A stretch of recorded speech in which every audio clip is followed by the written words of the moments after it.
Hi, I haven't done a video in a while. Uh, I was kind of trying to figure out my niche. And when I say that, I'm not real comfortable in front of a camera, but I have a lot of things that I feel is important and that I think would be very helpful to those that possibly can use my info that I have to offer. One of the things I wanted to talk about deals with a couple of subjects. One, I wanted to deal with rent control. Right now, I'm speaking specifically to the renters in Seattle, but this is also a subject that stretches all over the United States and goes to various different places. Um, Rent control is illegal in Seattle, and here's why. I came across this article. This is from 2017, but it is still relevant today. It is now 2019. The reason I'm mentioning this is because, especially in the state of Washington, they passed a law back in 1981. The law itself, I'm not exactly, I have a very hard time remembering different laws, but I will speak on that now. As a matter of fact, I'll look it up. But the reason I wanted to talk about this is because basically the foreign investors have taken over Seattle and various other cities within the state of Washington, and they're doing this in other cities too. What I wanted to speak on was how that can be fixed. So my chubby little fingers, it's very difficult to get a hold of this. Rent control is illegal in Washington State, as stated in RCW 35.21.830. However, Seattle tenants are entitled to 60 days notice before rent increases of 10% or more in a 12-month period per SMC 7.24.030. Now, having said that, I want to get back to why it's illegal. Now, I've talked to the governor of the state of Washington, and I've talked to several congressmen that are in the state legislature, and they are not willing to answer this question. Either they don't know the answer or they're unwilling to answer it because they know it's going to make them look bad. But back in 1981, they passed that law that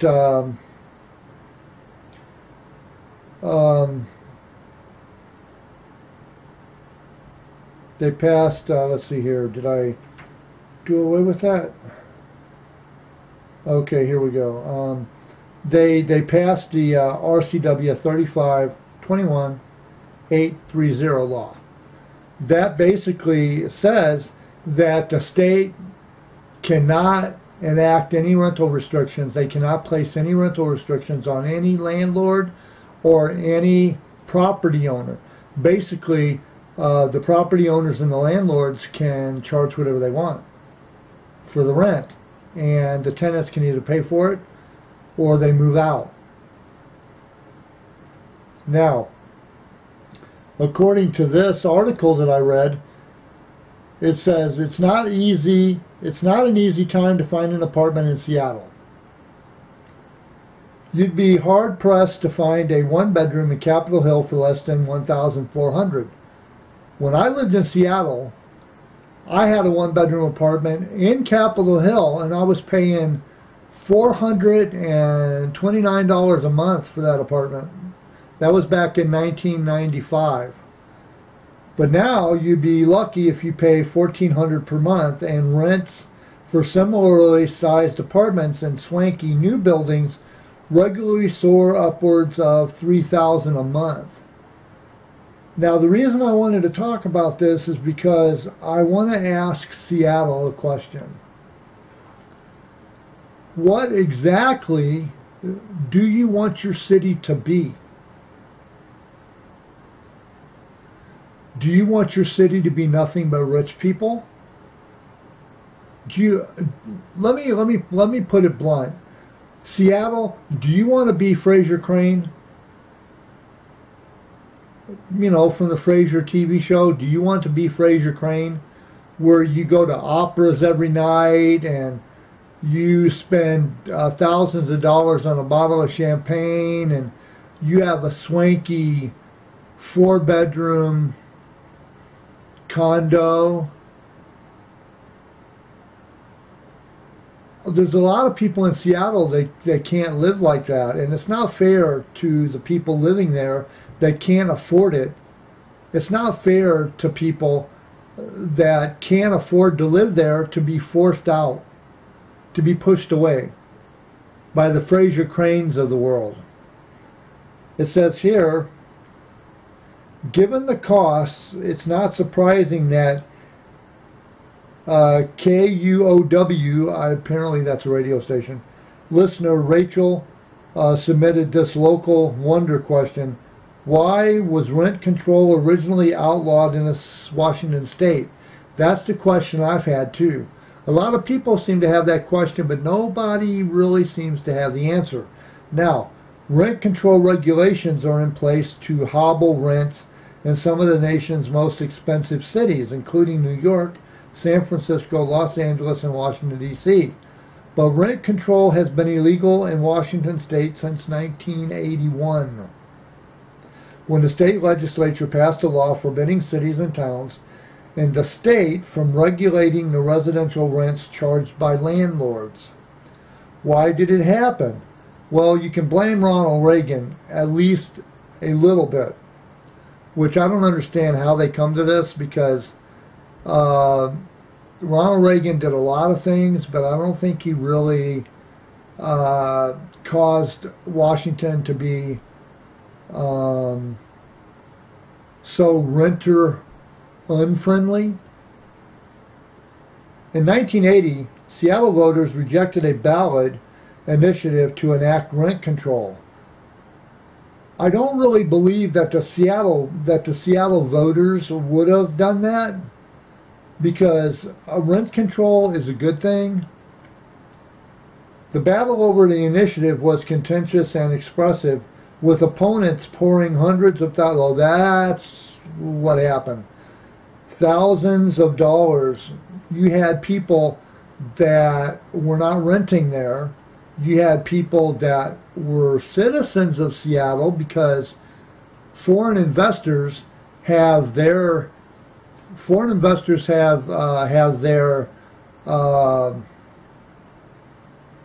representatives living in Seattle. And those foreign investors asked the people that they've got working for them to vote against rent control. Now, it says here, with opponents pouring hundreds of thousands of dollars into their efforts, ending in the most costly political campaign in Seattle's history at the time. Now, if you own property, you're not in the business of losing money. I get that. You're in it to make money. I think anybody that gets into business doesn't get into business just to get by. And I understand that. And I'm okay with that. As long as people don't get hurt. It says here, timing might have been the biggest stumbling block for the initiative. The proposal appeared on the same ballot as presidential candidate Ronald Reagan, who rallied conservative voters and ushered in a wave of deregulation that would last for years. Yeah, the Republicans don't like regulations. They don't like to be told that they can't dump waste into a major river because it's going to cause problems, even if because they're dumping the waste into the rivers, which is saving them millions of dollars because they don't have to dispose of it properly and sensibly, but it's creating problems for everybody else. A lot of times, if it's not your problem, if it's not directly affecting you, you don't want to deal with it. You don't want to hear about it. You don't want anybody to talk to you about it. You want to just say, shut up and leave me alone because it's not dealing with me. Now, when it does start to deal with you, then people want to complain and they want to cry and they want to say, oh, poor is me. I'm the type of guy that if I see a problem down the street, I want to fix it down the street and take care of it before it gets to my door. Because as it's picking up momentum, it's also picking up other problems along the way. Now, Reagan unseated presidential candidate Jimmy Carter, and the only reason Reagan managed to get Jimmy Carter out of office was because Reagan had worked out a deal with the Iranians, I believe it was. The Iranians, or was it the Iraqis? I want to say the Iranians. Anyway, the people that had our hostages on that plane, Reagan worked out a deal with them and said, look, if you keep them on the plane until after the election is over, when I become president, I will give you a lot in return. And that's what happened. Reagan basically stole that election from Carter. But in a way, it worked out because Carter did a whole lot more good for the world outside of being president than he did when he was the president. Now, it says here, Reagan unseated President Jimmy Carter, a Democrat. Slade Gorton, a Republican, won a Washington Senate seat from Democrat incumbent Warren G. Magnuson, and Republican John Spellman became governor, beating out Jim McDermott, a.k.a. Baghdad Jim. I don't know what that means, but if you're from Seattle and you've lived here at least that long, you'll probably understand what it means. I get it. Most of you guys that are living in Seattle now are transplants. You don't give a shit about Seattle. You don't really care about Seattle. You're just in it for the money. Either you want to live a bougie lifestyle or you want to just rake in all the dough so you can move somewhere else when you retire. A few people that are transplanted to Seattle are transplants because they love Seattle. And they want to bask in all of Seattle's greatness. Back to the story. There was this dramatic move to the right, and as a result, the initiative failed abominably, said John Fox, a longtime advocate of affordable housing in Seattle. Speaking of affordable housing, did you know that now low income is considered, for a family of four, that's a husband and a wife and two kids, or a husband and three kids, or a wife and three kids, a mom and three kids, or a dad and three kids, they're saying in Seattle that you're low income if you are making $70,000 a year. They say that if you are making at least $60,000 a year, you're considered burdened. I make $771 a month. That's why I call myself the pauper's budget, because I am poor and I understand how to be frugal with my money.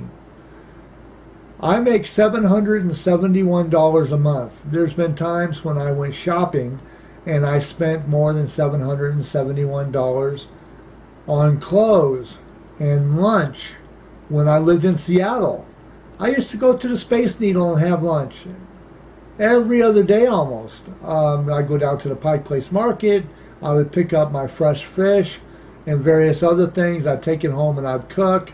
I'd go out and have, down by where the new CenturyLink Arena is, there used to be a restaurant, Tony Roma's. I would go there every Friday night and have barbecue ribs. I don't do that anymore because now I live in Seattle. I live in Minneapolis. I transplanted to Minneapolis from Seattle because I met a woman, I fell in love, I was young and stupid. If I'd have been smart, I would have stayed in Seattle, and I would have been helping you guys with your homeless problem, and I would have been helping you with your cost of living issues. I'd probably be on the city council by now. Anyway, back to the story. There was this dramatic move to the right. As a result, the initiative failed abominably. Fox, who was on the initiative's steering committee, said the campaign for rent control could have made it into a 1979 ballot, could have made it onto a 79 ballot, but the movement's leadership decided to wait for the presidential election. They were hoping the Republicans would come into office and the Republicans would kill it. Now, not foreseeing the nation's politics would swing to the right with a Reagan victory. Then things got even worse for advocates of rent control. Isn't that the case? Isn't it? It's like one thing goes bad and before you know it, everything goes bad. With a conservative majority in Olympia, a bill backed by pro-developer lobbyists. I wish I could get rid of lobbyists. Good lobbyists and bad lobbyists. There is no such thing because the lobbyists have their owners' interest at heart. Lobbyists should be pulled out, lined up against the wall, and shot. They should. Because a pro-developer lobbyist, which meant that they thought that rent restrictions would restrict their flow of money, they wouldn't be making a profit, and nobody gets into anything unless they're doing it for the money. It says here, successfully banned all cities in the state from enacting rent control in 1981. And to this day, the Washington state, they will not do away with this law. And this is what I'm asking. Anybody that reads this, anybody that sees this video, and I know my videos aren't perfect, and I understand that I'm a little annoying, but if you stuck with me this far into this video, I'm asking for the citizens of the state of Washington to band together to sue the state because of that law. The change in the political climate, particularly down in Olympia, allowed them to do that, and it's remained in place ever since, says Fox, who currently works with the Seattle Displacement Coalition. Even so, proponents of rent control continue to look for ways to stop housing costs from climbing even higher. You can't do it without rent control. Now, you can put rent control in place, but the developers have to know you mean business. You got to give them that 50-yard John Wayne stare. When you walk into a room and you say, "Stop, creep, you're coming with me," they have to know you mean business. Because if they don't think you mean business, they'll walk right over you and say, "Fuck you, I'm doing what I want." Pardon the language, but I think it called for that. Now here, it says here, especially as the rise of area's tech industry sends real estate prices soaring. Yes, and that's another thing. With all the tech companies coming into Seattle, because they know that they can get a fair deal, they worked out, they're in cahoots. The tech companies, I believe, are in cahoots with the developers. I really do. It says here, Seattle City Congress member Kashima Sawant, I hope I got your name right. If I am wrong, I apologize, but I mean you no harm. Made rent control a central talking point in her election campaign. And in 2015, the city council adopted a resolution urging legislation to repeal the law. Legislation is not going to repeal that law until the whole state gets off their ass and does a lawsuit, but you got to find a lawyer that's willing to bite the hand that's going to feed them, because people are afraid of the state. But repeal efforts have failed to gain traction. Critics point to mounting evidence that rent control is a flawed system. Landlords evicting tenants in San Francisco and the high cost of unregulated units in New York, for starters. but repeal efforts have failed to gain traction. Critics point to mounting evidences that rent control is a flawed system. This don't make no sense. Apparently the person that wrote this didn't know what they were saying. If it's a flawed system, landlords evicting tenants in San Francisco and the high cost of unregulated rents in New York for starters, well, that's because you have no rent control. When you have rent control, the rent can't go above a certain amount. Now, like I said, I make $771 a month. I make less than $10,000 a year. Now, people that are in the same boat that I'm in, are we not allowed to enjoy the city such as Seattle? A city that is so beautiful that you wouldn't mind being homeless just to be in the city. It's like I would rather be at the gates. I'd rather be at the gates of the city and be homeless and look into the city than to not be able to be in the city at all. Rent regulations can take many forms, the most common of which are rules about how much landlords can increase rent or a cap on how much they can charge. Controlled increases tied to inflation rates, technically called rent stabilization, is how San Francisco and New York approach regulations, but those rules only apply to certain buildings. Now, I have an idea. I'm going to run this past the city council, and I've been bombarding the governor of Washington State with this. You've got three types of rents in Seattle. You got three. You got the luxury apartments. You've got the middle of the road apartments, and you've got the low income for the poorest of poor apartments. Now, in order to get people to build buildings for the poorest of poor, you have to give them some kind of incentive. I say that the city of Seattle should work out a deal with the property taxes on the people that are creating the buildings. It's like if you build so many affordable housings for people that are on disability, people that are on Social Security and SSI, if you build so many buildings for us, we will allow you to get so many luxury apartments or so many middle of the road apartments. Now, middle of the road apartments is for people that are making $40,000 to $60,000 a year, maybe $65,000 a year. That's for people that can afford $800 to say $1,200 a month. Apartments for that. Now, luxury apartments, in order to qualify for a luxury apartment, you have to have these 5 things. 5 things to qualify. You have to have 1, you have to have a doorman, and it has to be a secured building. 2, you have to have free Wi-Fi, and you have to have free cable, and you have to have,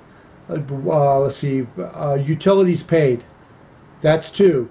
3, you have to have underground parking. 4, you have to have a washer and dryer in the units. And 5, you have to have a weight room or a gym. If you got any of those, you got to have all 5 of those to be a luxury apartment. And upon that, if you help out us, we'll help out you. You need breaks when it comes to zoning, and you need breaks when it comes to maybe getting financing through a loan. You need breaks on your taxes. You build so many low-income apartments for the low-income people. I'm not saying 60,000. That's the way Seattle has said low-income now. You build at least for every 3 or 4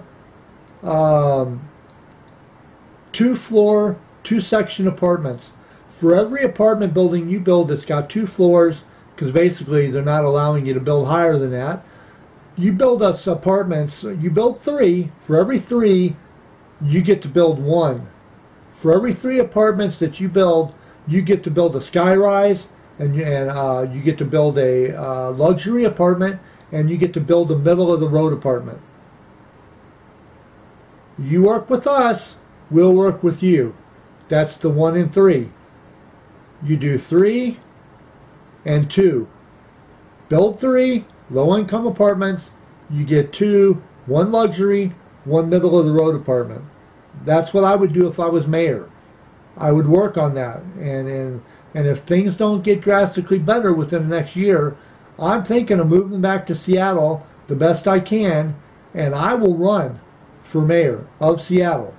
I ain't much to look at, but I'm not here for a popularity contest either. I want to fix Seattle. Now, back to the regulations. It says here, New York also has a small percentage of buildings that are rent controlled, meaning there's a hard cap on how much landlords can charge. But those units must have been occupied by one family since 1971. You had to have been here that long for that building to qualify. Go figure. James Young, director of the Washington Center for Real Estate Research at the University of Washington, said, "Oh, I know who you are now. I can write you a letter." University of Washington said basic economics doesn't bode well for enacting rent control in a booming city like Seattle. Seattle wasn't booming. The tech giants that moved in forced Seattle to boom. Seattle didn't used to boom. Seattle was nice and quiet and comfortable. You could go take a walk and you could feel the breeze coming off the Puget Sound. You could open up your windows in the morning during the summer and you could smell the salt air come in. You could smell the fresh air from the Puget Sound.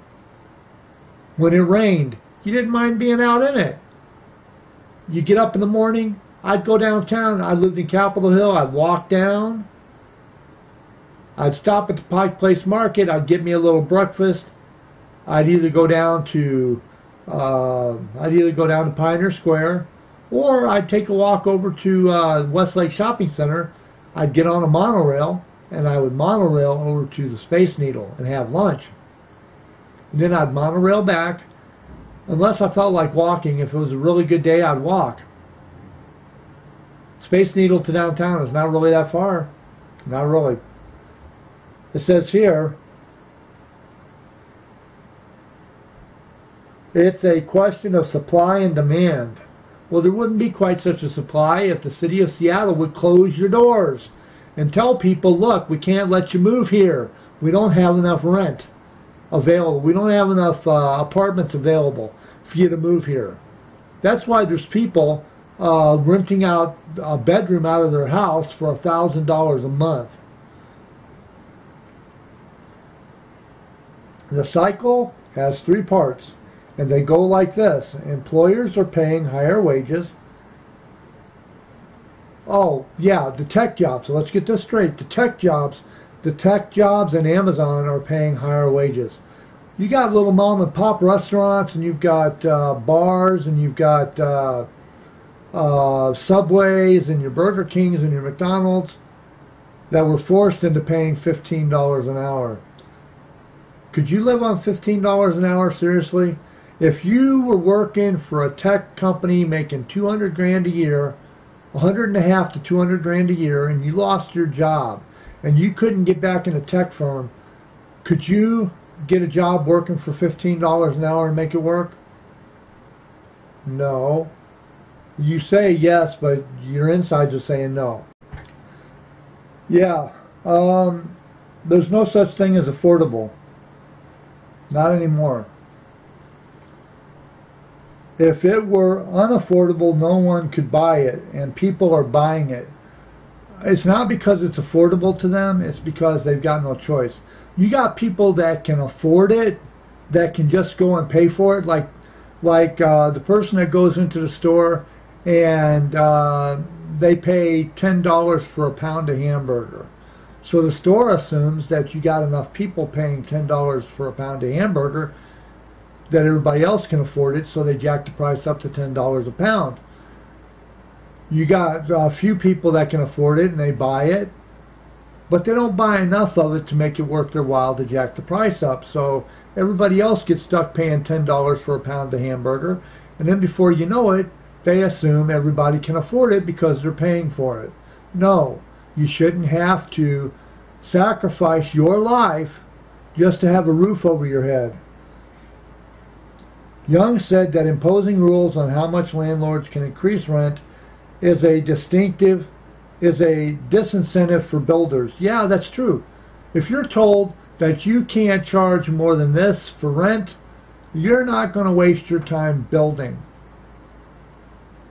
Unless the city comes to you and talks to you and works out a deal. Like I said earlier in my video, you build 3 low-income apartments that you're not going to make a lot of money off of, and we will allow you to build a luxury apartment with the 5 amenities built in, and you can charge whatever you want. Sky's the limit. If people can pay it, more power to them. You can charge 3, 4, 5, 10, 20,000 a month. I don't care. As long as you build us 3 low-income apartments where the rent is no more than $300 a month for people that are making $771 a month. And you can charge anywhere from $800 to maybe $1,500 a month for middle of the road apartments for people between 40 and 60 grand. For people that are making under 40,000 a year, for making under 40,000 a year, you could qualify for one of those 3-bedroom apartments. So you help us, we'll help you. The opposite of what you need to create lower rents and home processes. Okay, here. Young said that imposing rules on how much landlords can increase rent is a disincentive for builders, which can result in housing shortages. That's what's going on now. Major housing shortage. The opposite of what you need to create lower rents in a home process. Rent control can also create disincentives for landlords to maintain the buildings and might make them seek to evict tenants paying disproportionately less than the market rate. Yeah, you got landlords that own buildings, or you got, I call them slum landlords. You got Mafia Don landlords who have apartments, and they figure because you're welfare or you're on disability or you're unable to pay market value, you're going to have to live in a slum. No running water sometimes. Plaster's coming off the walls. The heater doesn't work all the time. You got to give those landlords a reason to make the apartments look nice. If you're going to think of a political solution, the economic consequences might actually be more extreme than the problem you're trying to solve. In the absence of direct regulation, some are seeking other ways of influencing housing policy. In March, the City Council voted to create a 15-member renting commission. Really? You're going to get 15 people to talk about what needs to get done? Oh, come on now. A 15-member renter commission board that would have their ear of the council and advocates for ways to keep rents affordable. If you never had to live affordable, if you've never had to live cheap, you will not understand how to keep things cheap. If you don't have to live on a $771 a month paycheck, you're not going to know how to make it work. You need somebody like me that's lived on something this cheap to understand how to make it work. Fox said he still believes rent control is the answer to Seattle's affordability problem and hasn't lost hope. But he says the state legislature, narrowly divided between Democrats and Republicans now, will need to swing more to the left if the ban is ever to be repealed. The ban will not be repealed because there's not enough people that will stand up for themselves and say, we're not going to take it. No, we're not going to take it. We're not going to take it anymore. Yeah, that's my 5 seconds of fame. But getting back to this, barring that, he predicts rents will keep rising, and they will. As long as you keep paying it, they will keep fisting you up the yin-yang. It's going to get a heck of a lot worse before it gets better. Maybe that's what it will take to galvanize, finally, a more aggressive response from tenants. Now, I suggested before, and I've even brought this up to the city council, I suggested that we get a tenants union. You have to make enough money to qualify. I can't get my phone in my pocket. Yeah, you can't qualify. You have to. The tenants union has to consist of people on disability, SSI, and welfare. It also has to consist of people that are making minimum wage, that are making middle of the road wages, and then you have to have people that are the rich, 100 to 200 grand a year people. Now, there's a lot of people, the more money you make, the less you really care about your area. Because you're getting paid so much, you don't notice what's going wrong with it. When I moved to Minneapolis, I moved to Minneapolis as a tourist.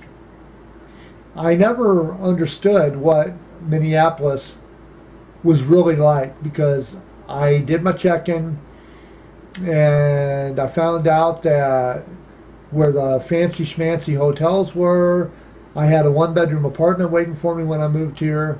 But upon moving here, my first day, I got robbed. I was broke. I got severely hurt, and I ended up on disability. I started seeing Minneapolis the way the regular citizens see Minneapolis. It's a whole lot different when you've got enough money to bypass the city. When you're looking at Seattle from the top of the Space Needle, everything looks gorgeous. When you get down onto the street, you bump into homeless, tents, people crapping on the sidewalk because they can't get into a bathroom because stores and restaurants have said if you don't pay for anything, you can't use the bathroom. You got drug addicts and alcoholics, and you got mentally ill, and you've got senior citizens, and you've got people that lost their job and their house, job because they got laid off due to the rise in minimum wage. And you got people that lost their apartments because the landlord decided to boost the rent to the point where they can't afford it. Seattle is gentrifying itself. It is causing the lower income people, which I consider low income to be under $1,000 a year, it's causing everybody in that bracket to have to move. Again, Seattle, what do you want? Do you want to be known as the rich city? Or do you want to be known as the Emerald City, where everybody lives together and enjoys Seattle equally? Anyway, this has been All Things Considered. I hope my video wasn't too strung out. I'm not really good at this. I'm still working on it and trying. If you were able to understand the video enough and you want to leave a comment below, please do. If you liked it, give it a thumbs up. You don't really have to subscribe because I don't really have a lot of videos of anything that's substance, but I'm going to try to do maybe 2 videos a week. I'm going to deal with Seattle, and I'm going to deal with the high cost of living and the rent and various other things. But if you don't like the video and there's something that you think I can do to make it better, let me know in the comments. I'd love to hear from you. I don't like to argue, so therefore if you're about that, I won't do it. If you want to just curse people out, I won't have it. I'm not a big fan of censorship, but I will censor your ass. I will. If you do a dislike on my video, please in the comments say why you did it. Say it wasn't interesting, you thought it was a pile of crap. Be honest. I want to know what your honesty is. But also, don't just push a thumbs down just because you can. There's people out there to do that too. They're not. They don't dislike the video. They don't like the video. They don't even watch the video. They just come to the video. They kind of scroll through the comments if there is anything, and they just tick thumbs down. I can handle it, but I would appreciate it if you tell me why. This has been All Things Considered, because I consider all things.